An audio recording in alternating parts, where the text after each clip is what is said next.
Hi, everybody, and thank you for coming back to Living to Do's review of Married at First Sight, Season 14, Episode 3.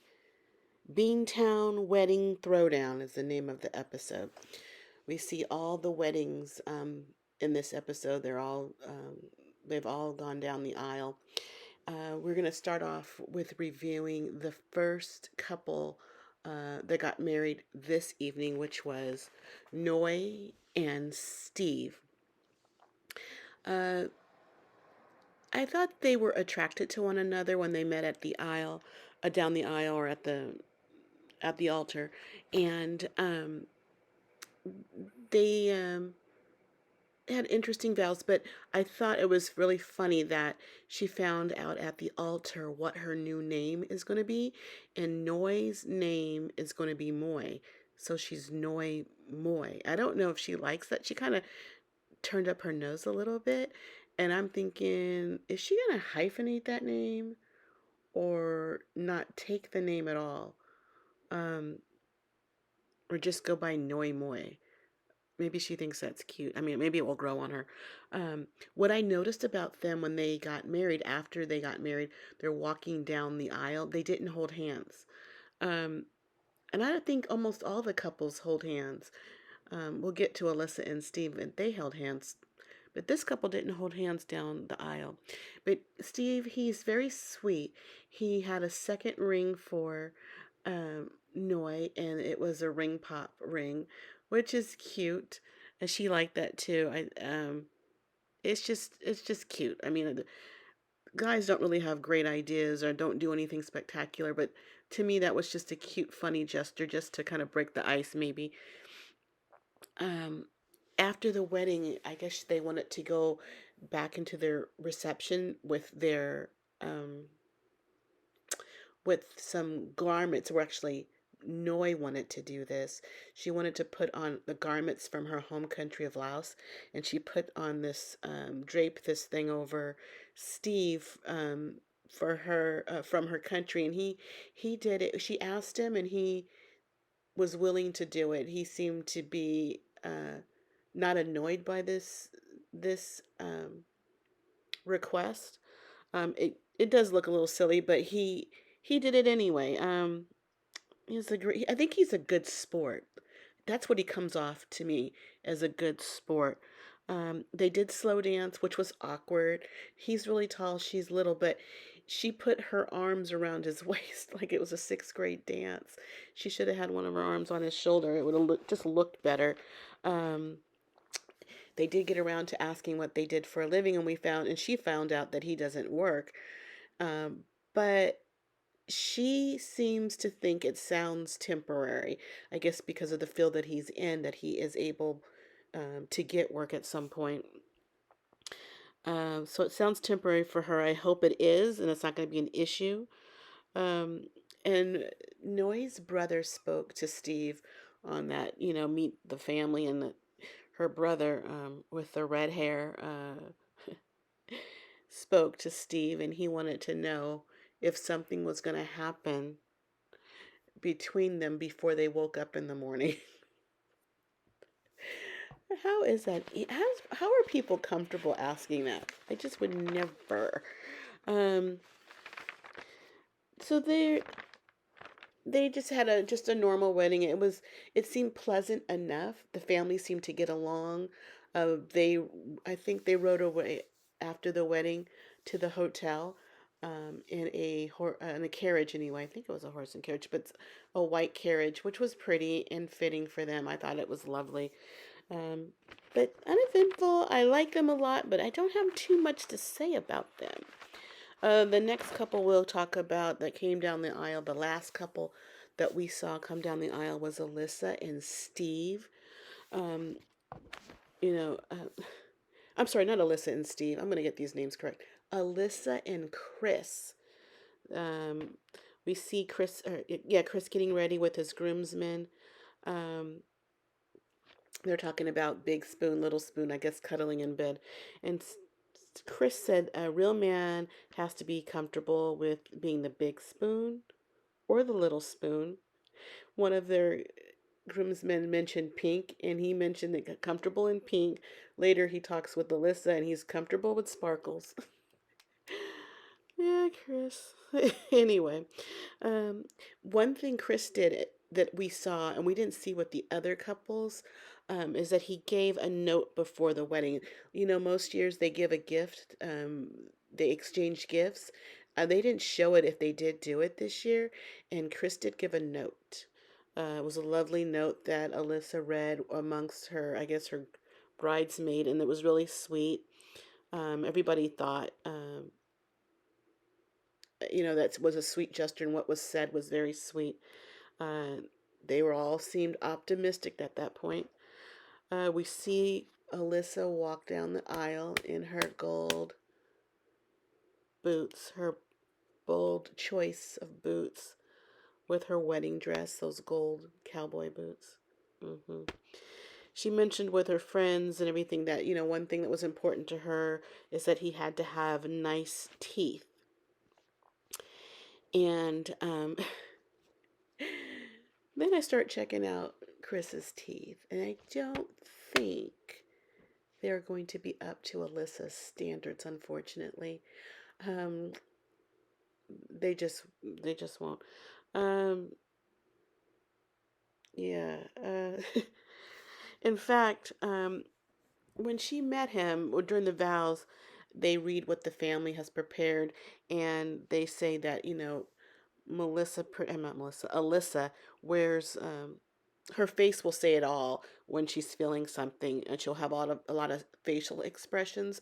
And I mean, that girl, the camera caught it because she gave it. She had multiple facial twitches, and it was just real. I mean, to the point where if I was standing up there, I didn't know that girl, I would have thought she had Tourette's. She was doing all these facial movements, and it must be the energy, the nervous energy coming out in her face. But oh my God, if someone said she had Tourette's, I would believe it at that point. Um, we see Chris meeting with some of his Alyssa's family, and he said he doesn't see any red flags. And all we can say, poor Chris, is wait for it. This girl, he has his hands full if he's going to keep her on.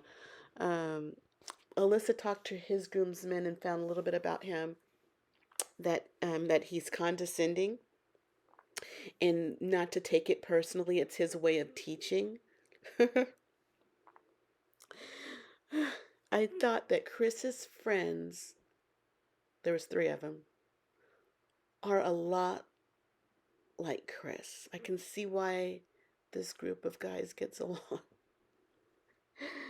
Ah, you know what I mean. Anyway, Chris, he was talking out to the wedding party, different people, and he mentioned that this was like the greatest first date ever. Oh, he was feeling so good. He was feeling himself a little bit. However, when they were sitting to have their meal and they were cleaning the glasses, um, Alyssa says something like she doesn't succumb to peer pressure. There was no kissing. Even when they were taking their pictures, that the photographer asked for her to lay her head on his chest, and she's like, "I won't be doing that. I'm not touchy feely. These are wedding photos. These are photos that you won't be able to take again. You are going to be in poses that you're not going to be in ever again. You know what I mean? This day is to be different. It's to be special and commemorate it. And you are just, I don't know. It wasn't too much to ask for you to lay your head on your husband's chest for a wedding photo. But of course, you're going to do you. But you are ridiculous, and I hope this plays back and you see your ridiculous moves. Um, Chris met with the mother, Alyssa's mother, and her bridesmaid, and both times he was asking if Alyssa liked him. He was very concerned that how she felt about him. I think at first I'm thinking, boy, you're really searching for that answer, and instead of trying to discover it yourself. But maybe it's because she's so closed off that he doesn't get a read on her, that he would have to ask somebody else. But he just looked a little thirsty by doing that. Um, Now, her bridesmaids, I know they're in Boston.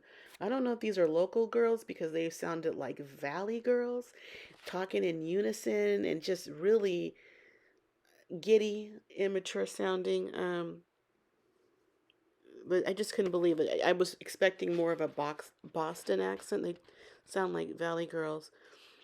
Now, when they drove away, leaving their wedding, they drove away in an old truck, like a Sanford and Son truck. Do do do do. Class it up a bit. I mean, of course, you do you, but that would be the last things I'd be driving in an old, rundown. Looks like it should have been in a junkyard truck. It wasn't even shiny. It was just real rustic. Okay. Anyway, now we see that Alyssa and Chris are in the hotel lobby now. Or not, yeah, they're in the hotel lobby. Before then, Alyssa is talking with producers, leaving Chris out in the lobby for a long period of time. She does come out and she does have something to tell him. She feels that they're so different. Well, this is what she tells the producers, that they're so different. She's not comfortable sleeping in the same room with him. There were things that had been said that didn't sit right with her. So it sounded like it was something that the groomsmen said about Steve, which maybe the condescending. She did mention that. What I don't understand is, why don't you get a feel for him yourself before you kick him to the curb? He hasn't done anything to you. He should be a clean slate. You should be a clean slate for him, and he should be that for you. You should get to know him for yourself. They didn't say he was a murderer, that he harms children or animals. Condescending, and you can't, spend any more time with him. Um, I just thought she made a call way too soon. First of all, her attitude shows the direction that she's going to go in anyway, but she didn't give him a chance. She wasn't ready for this process, and she's wasting our time. I wish to God they didn't put her on the show. She's not interesting to watch. Um, the vibe that I get from her is a downer. I personally wouldn't want to be anywhere around her. Um, I just, this is not going to work out. And come on, we just need to get better people than we're getting. The next couple we're going to talk about is Lindsey and Mark. Not much happened there. Um, I think John currently is seeing past a lot when it comes to Lindsey in all her energy. Though it's still new. They've only known each other a couple hours. He wants to see her lovable side. Uh, Now, Mark is really sweet. He did ask for permission to marry uh, Lindsey with her father, asked her father and brother.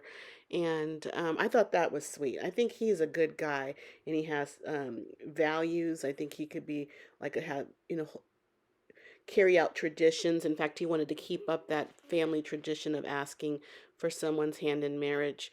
And I thought that was thoughtful. It tells what kind of person he is. Um, Crazy Lindsey says it's going to be PJs for now when they're in the hotel room. She usually sleeps in the new.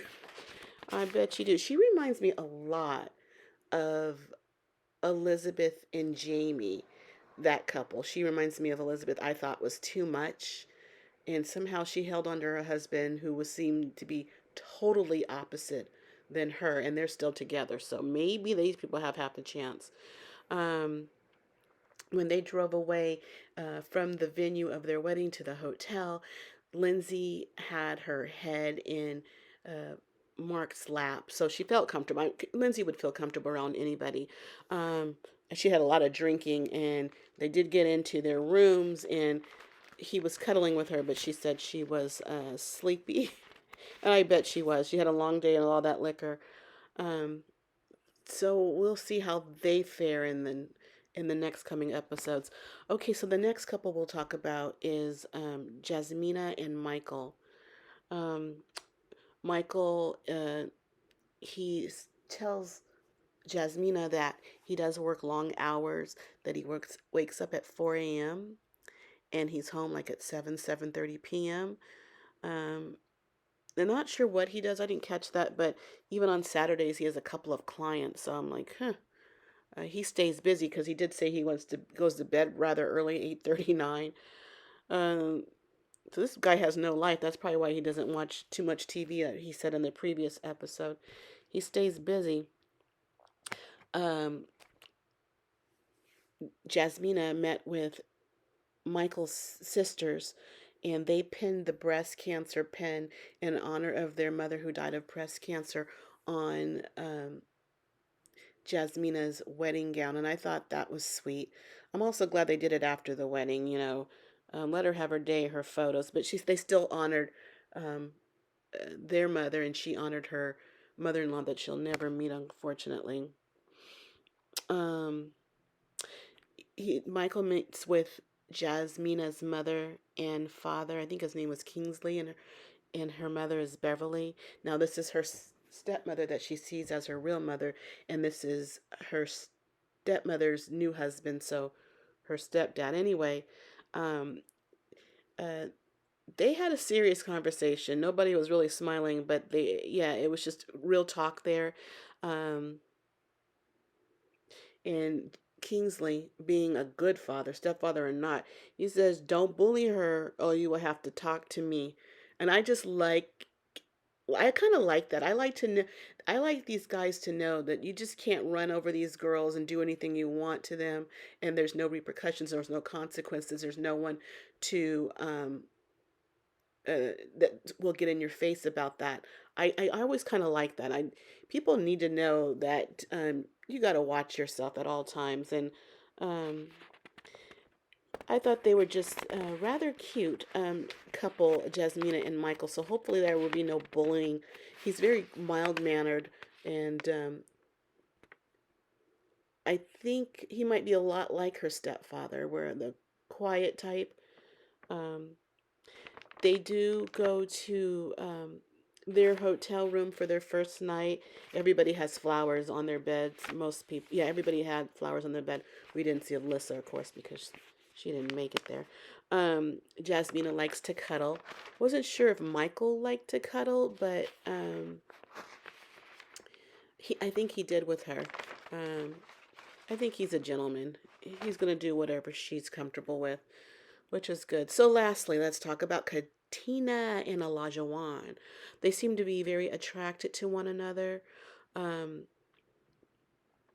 uh, when at one point Katina gets, it was I think taking pictures with Elijah Wan, so she's holding him, touching him, and she feels that he's really strong. You know, she has sensed that he has a nice body through his clothes. They were feeling each other because at some point he's all touching her small waist and comments on it. Um, so they're both attracted to each other. They both like each other's bodies.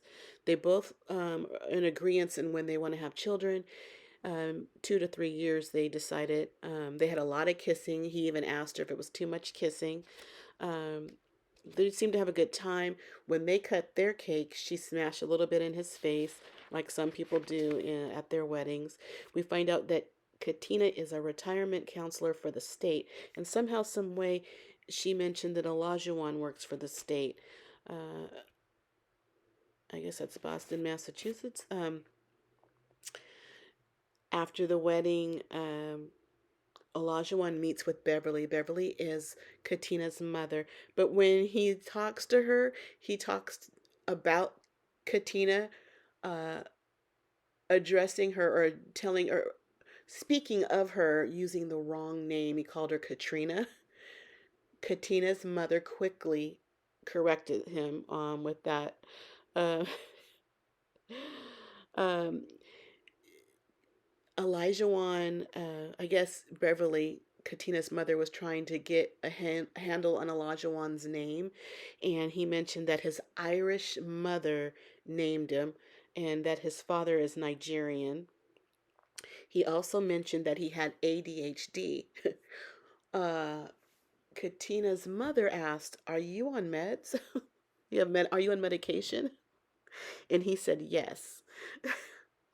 He mentioned that he had the highest GPA on his football team. Well, I guess that's saying something. I mean, if you all have, anyway, uh, he doesn't seem like the brainiac type. Um, he's probably on the football team with a bunch of meatballs. Um,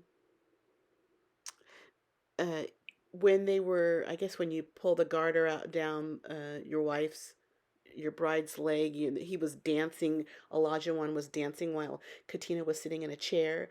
You would have thought it was Chippendales. He even started to unbutton his shirt at his wedding. Did he lose focus to where he was? He was dancing all nasty up against his wife, and Beverly, Katina's mother. She just had a look that she was not pleased with that. um,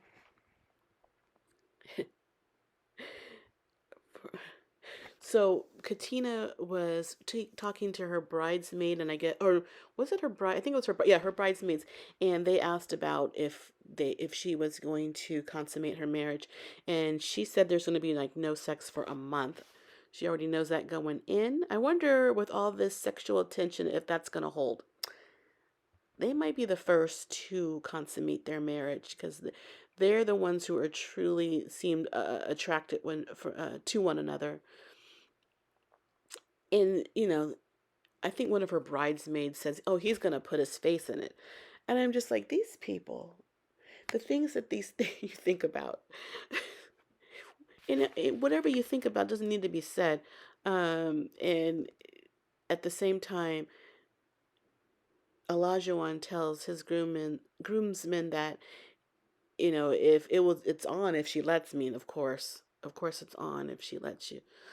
Now, I don't know what the budget is for the transportation when they drive away from the venue to the hotel, because Katina and Elijah Wan looks like they drove away maybe in a Nissan.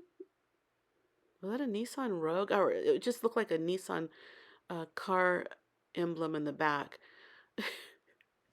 So who got the fancy stretch limo? Was there ever one? When they get to their hotel rooms, of course, they got the roses on the bed.